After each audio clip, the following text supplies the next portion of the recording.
Well, that was weird. Did you notice? Hi, everybody. Did you all notice that basically it's actually what we saw was completely different to what actually was streaming? How weird was that? Yes, it's Anyway, that's the crazy. way to start. That's the way to start the new year, isn't it? In total confusion as to what's going on.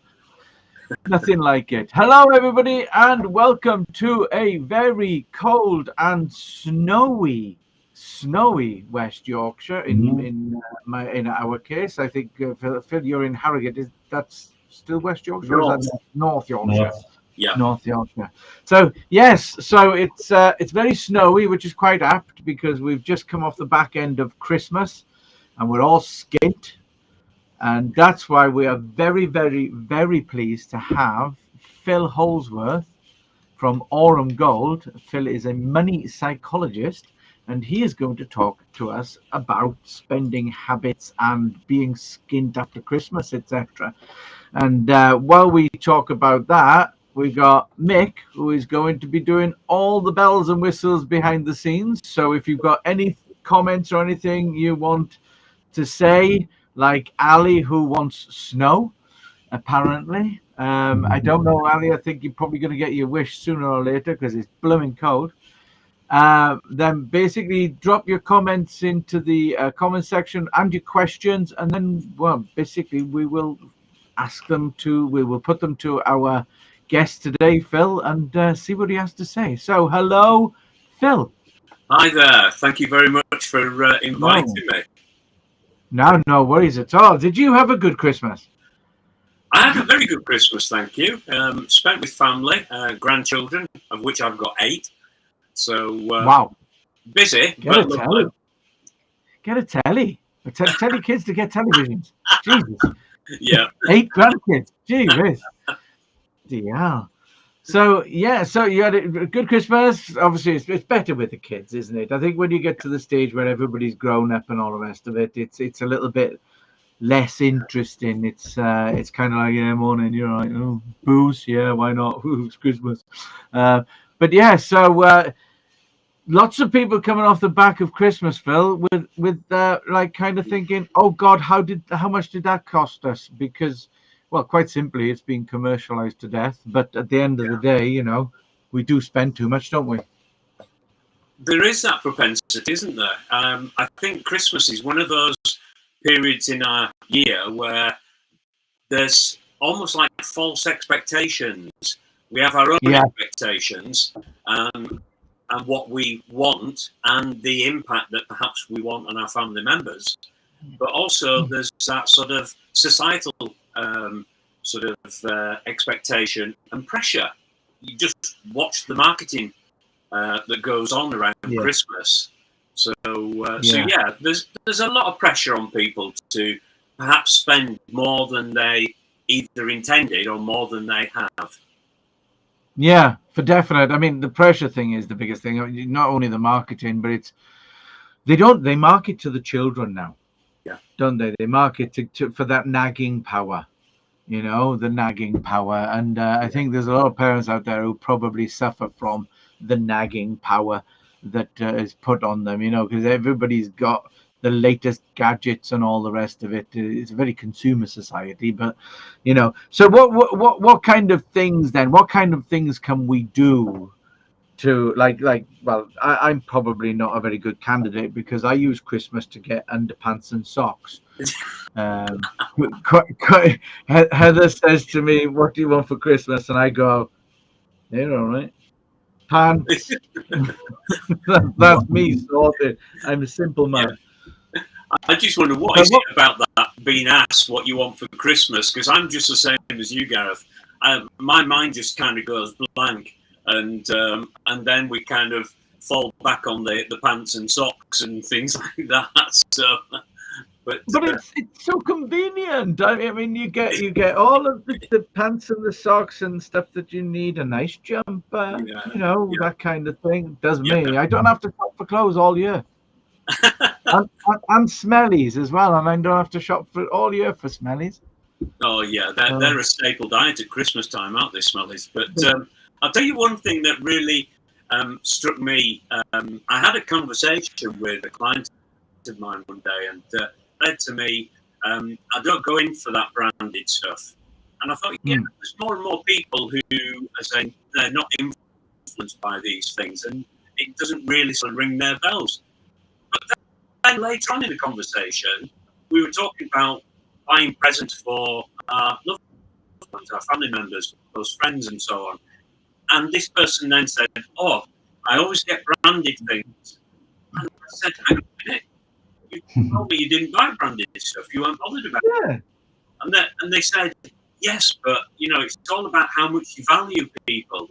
As though branding shows value." And to this person, I said, "But how much do you value you?" Yeah, right. Yeah. That ended up being quite an interesting conversation, because more people will buy or overspend for other people, but spend very little on themselves. Yeah. And the question is, why is that? What's driving? What's the motivation behind it? And I think one of the things is to do with our values, what we value, and if we value other people and we want to put a smile on their face, then we're more likely to spend more on other people than on ourselves. But equally, how do we see ourselves in the process as well? So that's something that sits behind the motivations as to why we all spend what we do at Christmas time. What's driving our choices? And if we don't understand that of ourselves, whatever we do in terms of planning, we can have the best laid plans, and we've saved so much for different things, and yet wonder why we're always overspending, because we don't understand ourselves and what motivates us. So I think that's the key. Do you think some of that comes from your upbringing as well, though? Very much so. Yeah. I think that the thing is, it starts with how we observe, say, our parents, guardians, or what I would say significant others. That's people who influence our life in our developmental stages. And so these can sort of shape our mindsets, our values, our beliefs around money. I'll give you an example. There was a young lady who was a student at university, and she found herself in extreme difficulty financially. But when we actually started to look at the backstory, it went right back to her grandmother, who, when she was little, was brought up in a very difficult and very poverty-ridden sort of household, really. And as the years passed and she grew up and started to sort of do well and accumulate and so on, she had decided that she didn't want her granddaughter. So she had a child herself, and then her child had her granddaughter, and she said, "I don't want my granddaughter to go through what I went through." So she was constantly putting money in her granddaughter's bank account. Right. So her granddaughter got to the stage where nobody had actually talked to her about money and how she could manage it and her responsibility for it and so on. She just came to accept the fact it was always there. But when her grandmother passed away, she didn't realise, and she kept spending as though it was still always there. And it came to light when she tried to get her first job, and she was rejected. And when she asked why, it was on the basis that she got a poor credit record. Oh, right. I see. Yeah. Wow. I thought you were going to say that she suffered from the problem that most of us suffer from, where there's just always too much month left at the end of the money. Yeah, well, that is very often the case, isn't it? You're just thinking, yeah, that seemed to be a bit long, that month. Yeah, that was a 7-week month. Yeah. But it's interesting, isn't it? How leading up to Christmas, many people will get paid early because of how Christmas is in the month. But don't necessarily see that. They just treat it as, this is my standard payment, and treat it accordingly. Do you know, less than 50% of the working population have a financial plan? So, we talk about budgeting, although I do think budgeting has negative connotations. I don't know about you, but, I've asked people, when I use the term budgeting, what does that conjure in your mind? And they think of I can't do and restrictions and lack and and cutbacks. And so I said, well, forget budgeting then. Let's call it a spending plan, because we're going to spend it at some point. It may not all be spent here and now, but it's a spending plan. But it's interesting how so few people even have that in place. And so when you come to Christmas time and they just treat it as a standard month and forget they've got more weeks to accommodate afterwards, it's no wonder there's more month than money. Yeah, it's funny when you turn around and you say that, budgeting, yes, restricting and cutting down, whereas, a spending plan is, because you are going to spend it. I mean, we budget for our food. That's something that we do. But we always try and keep it down by buying decent fresh food and cooking everything from scratch. But it's handy that I like cooking. It's a funny one. I like that, a spending plan rather than budgeting. I think there's good.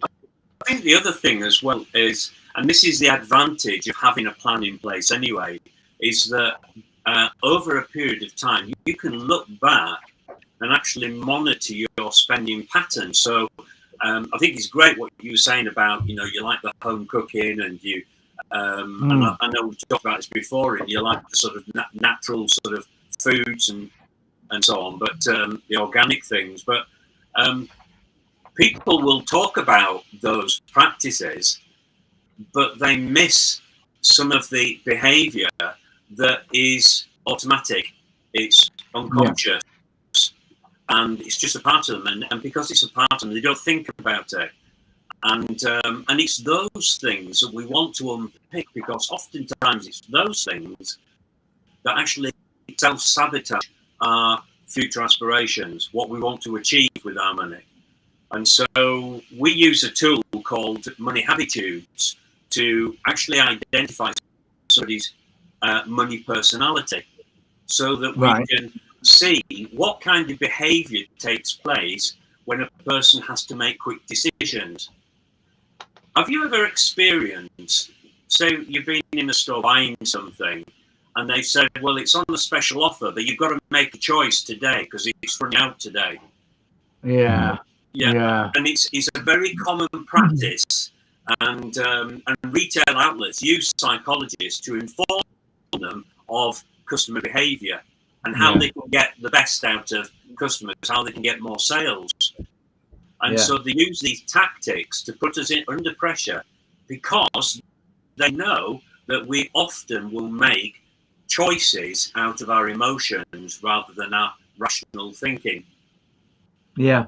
So my advice to anybody in any situation like that, where they go, it's a special deal, it's on sale, you've only got so long to make a choice.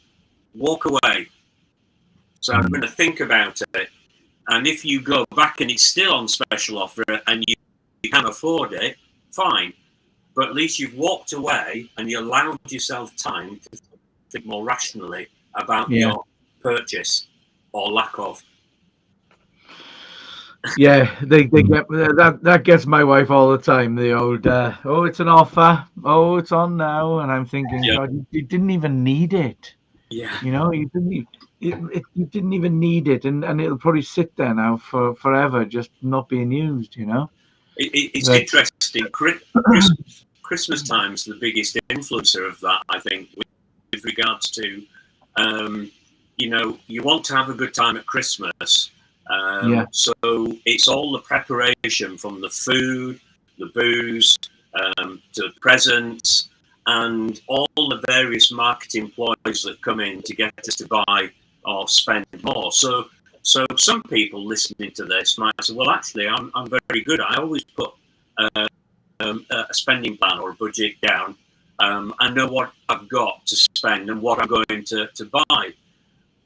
But even then, they can say, but I do try and get those special offers, and I got a real deal today because I got, 3 for the price of 2. Yeah. But what they're not realising is they still spent more than they intended, because they only intended to buy one and they budgeted for one. And Yeah. it's this psychology behind it that gets us to behave in a manner that we didn't plan for, we didn't anticipate, and we didn't, because we don't understand ourselves, we fall into time and time again. Yeah.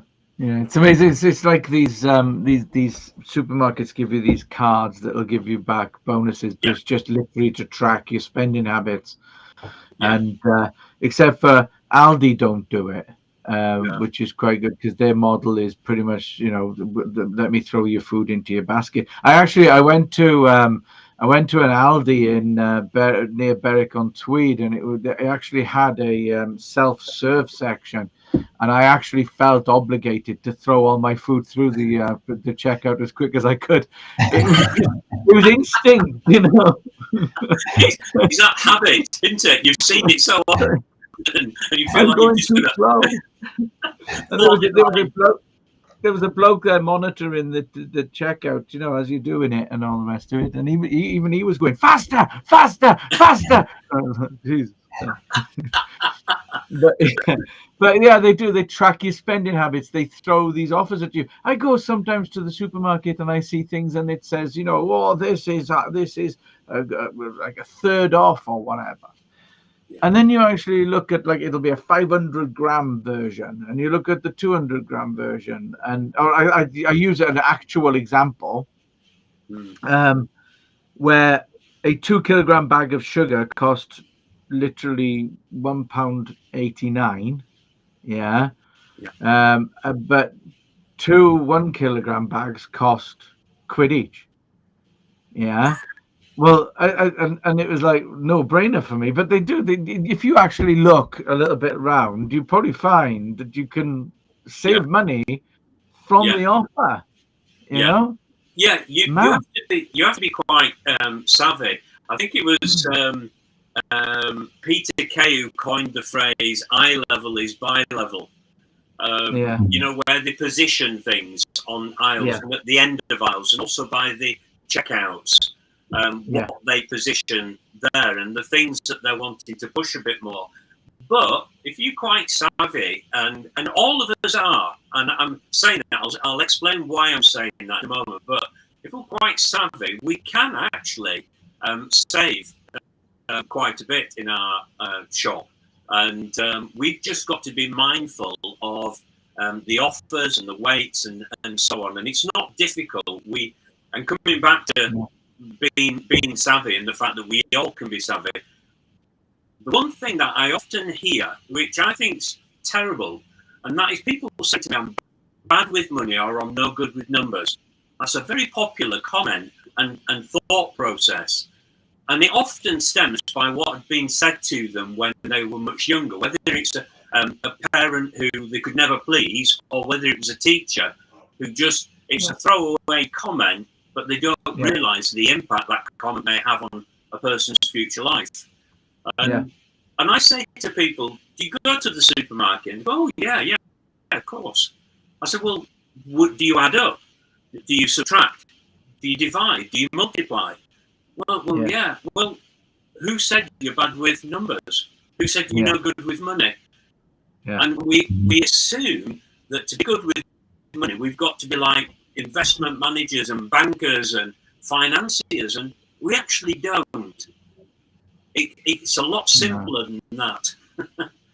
So it's amazing how deep the psychology runs, isn't it? About, as you say, going back to the criticism that you got as a kid, or as from a parent or something like that. It's very, very interesting. I do like the whole psychological side of things. But the other thing that sits behind that as well, Gareth, is this. We can be quite judgmental of other people, and that's something that's not particularly pleasant in our society, in so much as we look at people and we have the notion at top level, if you're a saver, you're good with money. If you're a spender, you're bad with money.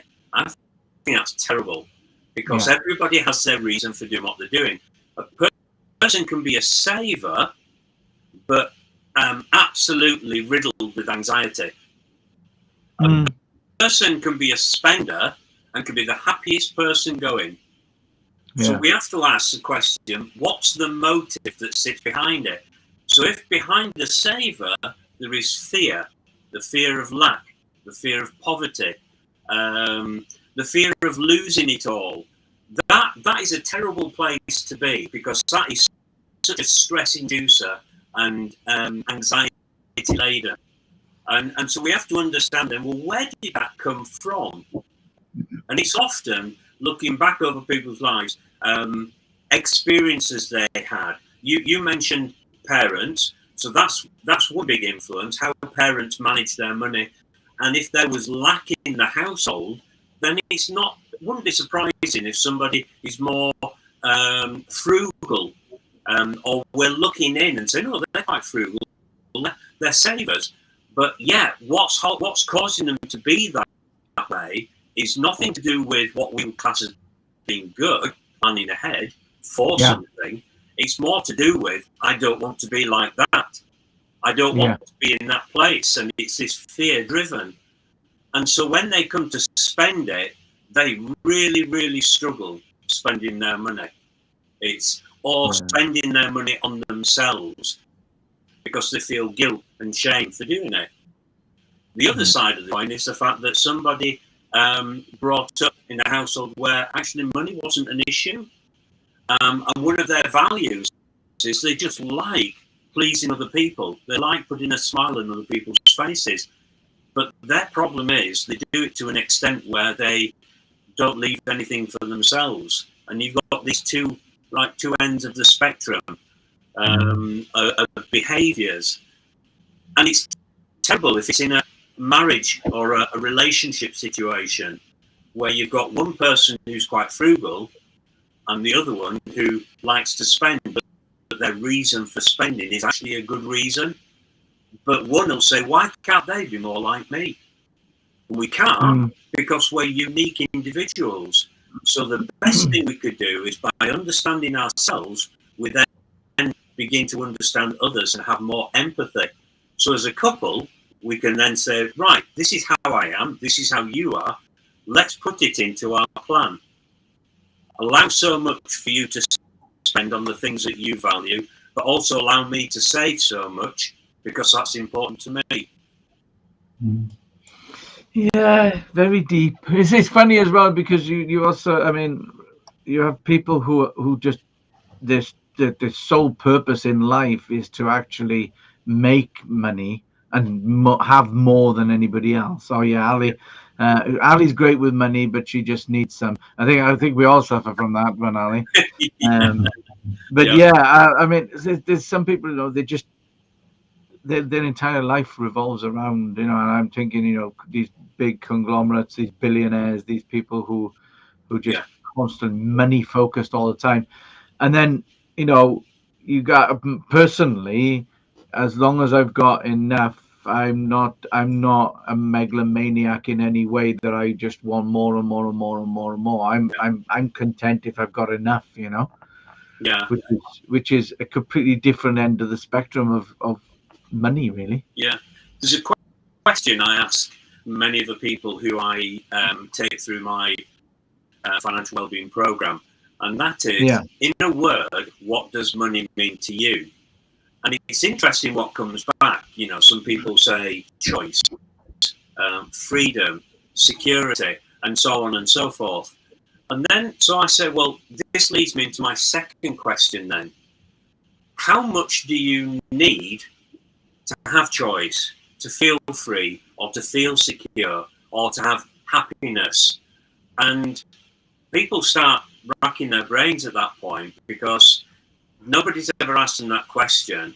And then they'll come out with all kinds of figures, but in actual fact, they don't honestly know. But one of the things I find is that people who have either experienced or had lack at some point in time and say, I'm never going to go there again, will pursue wealth, initially for the right reasons. But as time goes along, they're not feeling that security. So they need to keep going. They need more. So whatever they say to you, you can say to them, "We'll double it, quadruple it, whatever." It will never be enough until you can settle within yourself that things like happiness comes from within. If it didn't, people like Nelson Mandela would have been the most miserable, vengeful people on earth, and would have had the right to have felt that way. But here's a man who stood in a cell, could literally touch the cell walls where he was standing for 30 odd years, and he was more free than his captors. And so there is a thing to do with our mindset and how we see things. If we're looking for security in wealth, what happens when the market's not good or we lose our job? What happens to us as an individual? You see people crash. You just see them go under because they think, I'm useless, I'm no good, nobody wants me anymore. Particularly in retirement as well. That's a very common theme, and it's got nothing to do with them. Their value comes from within, and they give their value to what they do or the choices that they make. It's not the other way around. But we tell everybody in society that the value comes from how much money you've got, or what possessions you own, and how big your house is, or what kind of car you drive, or what type of job you do. I asked a chap one day, I says, "Oh, what, who do you work for?" And he says, "I work for the council." I says, "Oh, any particular department?" Oh, he says, "Yes, I'm in the environmental department." I went, "Oh, that sounds interesting. What kind of things do you do?" And eventually he said to me, I collect rubbish. I'm a dustman. And I sense from him this embarrassment at telling me this. Do you know what? I think, hats off to the people who collect the dustbins, because if they didn't, who would? Yeah, exactly. It's a valuable role. And so therefore we shouldn't look down on it because it's a role, but we do, because it's not like an investment manager. Oh, well, they must be really intelligent. And do you know what? I've seen some interesting behaviours in the investment management world where I think there isn't a great deal of intelligence there. And I don't wish to berate anybody, but I have seen choices being made where there's no sense to it. Yeah, so, I can believe it. I really can. Yeah, the bin, when I was growing up, the bin man where I grew up had one of the biggest houses.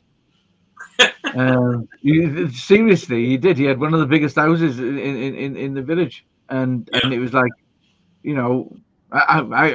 whenever my father said, "Oh, if you don't do well at school, you'll be digging holes on the side of the road," I said, "No, bugger that, I'm going to be a bin man." I know a story of a guy who he was a cleaner in a garage, and he just busied himself around his work for years and years, and nobody really took much notice of him until years later. They didn't know he got married and that he owned a house, and not only that, when he passed away, he was actually a multi-millionaire. Bloody hell! Because he just saved it. He didn't spend it on anything. Now, there may be certain mindsets and behaviours there, but it's just interesting, isn't it? How we have the perception of people, and we could be so wrong in our judgment of them. So totally. So how do people get themselves onto your assessment kind of program thing, to the initial first steps of what would you recommend? Yeah. Well, my advice is either contact us through our website, which is www.orumgold.limited.co.uk. Yeah, Nick will dump that stuff into the chat now. There you go. Brilliant, thank you. Or through our LinkedIn, through my LinkedIn website. So if you just go for Phill Holdsworth on LinkedIn, and they'll get all the contact details there. Just contact me, talk with me. And if they'd like to do the money habitudes assessment, it's a great starting point to begin to understand yourself and I emphasize that because oftentimes we think the financial well-being is created through education or products, and it isn't. Believe me, it helps, but it isn't, and it equates to about 20% of what really truly makes up our financial well-being. The other 80% is understanding ourselves and what motivates us, what drives us, and interestingly, when we're under pressure, how different our decision making is then to when we've got all the time in the world to make a decision. Believe me, I've seen it in the investment management world. When the market was buoyant, the decisions being made were informed. They would look at all the research and be informed about it. But when the market was volatile, all of a sudden, the decision-making process went out of the window. And there's a thing called a bias that kicks in. And so, for example, herding bias would be, I want to follow the crowd. They must know something I don't know. I'm going to follow them. Even though the choice might not even be right for you or for whoever you're representing, for example. Confirmation bias, for all our drivers on here, have we ever driven down the road where we just get to the end and think, do you know what? All I've seen down there is red lights all the way along. Every traffic light I came to, red. But we missed the green. Because we believe every time I go down that road, I'm just going to hit the red light. So we don't see the green ones. And that's what they call confirmation bias. So when we're looking at our money, we'll look at what's happening around us and we'll look for the things that will confirm our own beliefs rather than look for the evidence, the factual evidence. And that's what I would advise people to do. Whenever you're making a financial decision, don't make it emotionally. And when you are making that decision, look for the facts. So forget the deals, the offers and so on. Look at the facts that sit behind it. And does it work for you? If it does, great. If it doesn't, walk away. Yeah. I keep saying to my wife, do you really need it? But that doesn't work. Yeah, of course we do. Yeah, there's a reason why we need it. Exactly. Yeah. Oh, that's fabulous. So, obviously you were a member of the Video Creators Club and you've been doing some of our courses recently. You just embarked onto the editing course with Mick, which you got another 2 weeks off. And you're obviously planning to do some video work within Aurum Gold. I know we've had conversations over the years about certain types of content that you were going to be creating. Yeah. Now, what kind of things are you going to be putting together? Well, one of the things I want to do, and I know you and I have talked about this as well, and that is actually take what I deliver, whether in person or online, and put it into an online course that people can access 24/7. So that's what I need to do, and actually build those into sort of small bite-sized chunks. I want to, at the end of the day, money. We make money very complicated, and it doesn't need to be. It can be simplified. Yeah. So, in terms of learning about it, learning about ourselves and learning about money should be made as simple as possible. And I don't mean that to denigrate anybody in any way. I'm just saying that stop making things complicated. They don't need to be. So that's one thing I need to do. Let me say the training I'm doing with Mick, that first session was brilliant, and I found it really, really helpful. So I'm looking forward to the next 2 sessions. So I would say to anybody who is considering using video and learning about how do I put the videos together, how do I edit them, how do I publish them on social media, to talk to you guys, because that's your specialism. And so far, you, Gareth, need to keep kicking me up the backside. Oh, yeah, don't I know it? Yeah. You're not the only one. You're not the only one. I'm sure. But the thing is, at the end of the day, we just know that this is where a lot of things are going these days. People like the quick, short, sharp videos with scripts notes on them so they can just read it, or they can just listen to them or just watch them, whichever. But yeah. Brilliant. Well, if anybody is interested in creating any content for themselves, then by all means feel free to get in touch. Mick will drop the links into our Video Creators Club and our website as well. But I gotta say, Phil, there's so much to unpack there. We didn't have enough time. I don't think we could have just chatted all day, but that was absolutely fantastic. Thank you for that. So, yeah, if anybody, if you want to actually just start questioning and thinking about your own spending habits and your own attitude towards money, then I would highly recommend you have a chat with Phil. And if you want snow, come up to West Yorkshire. We've got loads of it. And next month, I believe it's the 19th, and we will keep to this date, I promise, unless again paid work comes in, because that's what happened in this case. We had to bump Phil because paid work. What more can I say? But yeah, so we'll be our next chat about will be a chat about LinkedIn and social media with Rachel Moore from Rachel Moore Social Media. So we look forward to that. It'll be again 12 till 2:30. We tend to do it about 30 to 45 minutes, and that'll be on the 19th of February. Okay, and then we've got chat abouts lined up for the rest of the year. All right. I know Rachel, Gareth, and I can definitely say Rachel is definitely one to listen to. Oh, big star. Me and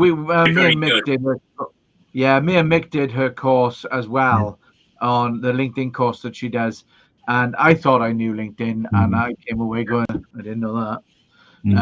Really good, very good. So all it leaves me to do now is say thank you very much, Phil, for coming along. Thank you. We will see you at the creators meeting on Wednesday.